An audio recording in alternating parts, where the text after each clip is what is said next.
የራሷንና የቤቷን ውበት የምትጠብቅ ሴት ብዙ ጊዜ አይመስልም። ይሄ ዘፈርስት ኢምፕሬሽን የሚባለው የመጀመሪያው እይታ ከላይ የሚታየው ነገር ነው።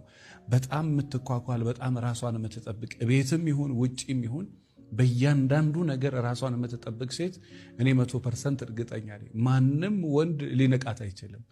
ራሷን ግን ያዝም ለቀቀም የምታደርግ ቤት እንደመጣላት በቢጃማው ብትሉ በተቀደደ ልብስ ብትሉ ተስፋ ቆርጣ ያለ ጡት መያዣ በቃ ዘረክረክረክ ብላ ጥፍሯ የእንትን ጆሮ አክሎ ምናምን ከሆነ በጣም ሲበዛ ከባድ ነው። እኔ ብዙ ወንዶች አስተያየት ያቀርባሉ። ምንድነው ቢሉ ባለቤቴ ራሷ እንግዳ ሲመጣ እኔ አንገቴን ነው መደፋው፣ ወጣ ሲል እኔ ልብስ የገዛውላት አትመስል፣ ስትገዛም ደግሞ የምትገዛው ልብስ በቃ ያሳቅቃል።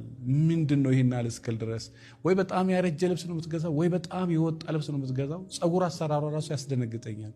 ከሷ እንደተዋደዳችሁ እንደተፈቃቀራችሁ መኖር የምትፈልጉ ከሆነ ባለቤትሽን እንደወደድሽው እንዳከበርሽው መኖር የምትፈልጊ ከሆነ ሚስትህን እንደወደድካት እንዳከበርካት እንዳፈቀርካት መኖር የምትፈልግ ከሆነ እነዚህን መሰረታዊ 4 ነገሮች አድርግ። አንደኛው ምንድነው? እሱ ማክበር ነው። በጣም እንዳፈቀርካት እንደወደድካት መኖር የምትፈልጉ ከሆነ የመጀመሪያው ማክበር ነው። አንቺም እንደወደድሽው እንዳፈቀርሽው ከባለቤትሽ ጋር በሰላም መኖር የምትፈልጊ ከሆነ የመጀመሪያው ክብር ነው። ከዛ በመቀጠል ደግሞ ማዳመጥ ነው። ማታዳምጣት ከሆነ አታዳምጥ፣ ማታዳምጪው ከሆነ አያዳምጥሽም። አዳምጠሽው ደግሞ ሚልሽንም ማታረጌ ከሆነ አዳምጣት ምትልህን ማታረግ ከሆነ ትዳርህን በሰላም መምራት አትችልም። ሶስተኛ ደግሞ መተሳሰብ። ያላሰብክትላት ሴት አታስብልህም፣ ያላሰብሽለት ወንድ አያስብልሽም። ስለዚህ እንደወደድሽው እንዳከበርሽው መኖር የምትፈልጊ ከሆነ እነዚህን 4 ነገር አድርጊ። የመጨረሻው ደግሞ መተማመን ነው። እምነት ከሌለ እምነት ደግሞ አንድ ጊዜ ከተሰበረ ተመልሶ እንደበፊቱ ለመምጣት በጣም መከራ ነው።